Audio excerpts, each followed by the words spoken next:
Come join me, Monica Stadolski, for a live creative workshop with Ivy Newport where we'll be making feather bookmarks. These are going to be beautiful keepsakes that carry both artistry and meaning.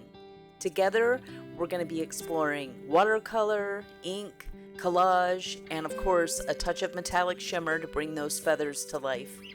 You'll also receive a supply list, ready-to-use feather templates, and collage papers to spark your imagination and make this whole process super simple and fun.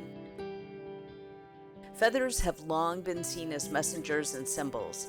Along with the projects, I'll share a guide that I created to help you choose the feather that resonates with you, whether it's one that reflects who you are right now or maybe holds the qualities you'd like to invite into your life. This isn't just about making something pretty, it's about connecting with your creativity, following your intuition, and enjoying the journey. By the end, you'll have a collection of bookmarks that you'll feel proud of, each one carrying its own personal story. I'd love for you to join me as we turn these simple feathers into art filled with meaning, beauty, and of course, a touch of magic.